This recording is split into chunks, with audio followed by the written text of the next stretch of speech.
In a dense forest, Drasa awakens to the sound of an arriving plane. She readies her weapon and, as soon as a man steps out, she shoots him in the head. Meanwhile, former Marine Levy jolts awake from a nightmare and decides to clear his mind by resting at the beach.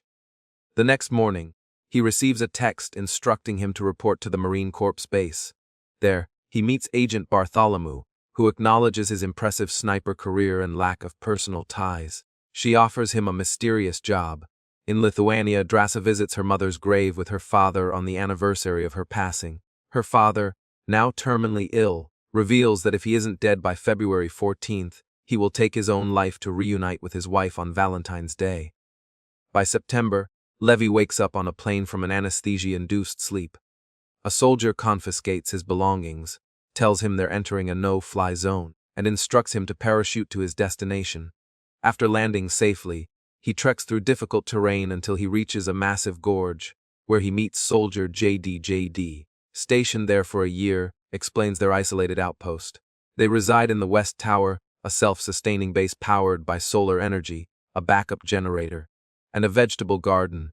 Across the gorge lies the East Tower, but contact is forbidden. The gorge itself is fortified with landmines and barriers, preventing passage. Levy's daily duty involves patrolling the western rim, restocking gun turrets, and maintaining the containment fence and cloaking devices that render the gorge invisible to satellites. Their radio check-in occurs only once a month, and in emergencies, a stray dog protocol can be activated, though JD warns Levy to flee if that ever happens. This facility dates back to the Cold War, when multiple nations vowed to keep it secret, even from their own leaders. With his time at the post finished, JD departs for extraction. But as he is hoisted into a helicopter, a soldier verifies his identity, executes him, and discards his body in the mountains. One day, he notices movement in the East Tower. Drasa. She acknowledges him but keeps her distance. During a stormy night, Levy wakes from a nightmare and accidentally breaks a glass. He grabs his gun only to realize he stepped on the broken shards. As he tends to his wound, he notices Drasa awake, silently observing him from her tower before retreating to bed. Another month passes. On her birthday, Drasa, tired of isolation, fires a shot to get Levy's attention. Holding up a sign, she asks for his name. Levy writes back that they aren't supposed to communicate. Ignoring the rule, Drasa introduces herself, declaring that on her birthday, she'll do whatever she wants. Amused by Drasa's boldness, Levy raises his glass for a toast and shares his name. She then cranks up the music and dances, urging him to join. Levy insists he's a terrible dancer but boasts about his skills as a sniper. In response, Drasa shoots his water bottle. He retaliates by shooting hers, leading to a playful competition. She ups the stakes by balancing another bottle on her head, but the game is cut short when she notices movement in the gorge. Levy peers down and sees eerie, tree-like humanoid creatures climbing the wall toward him. He shoots one, triggering a mine explosion that takes down most of them.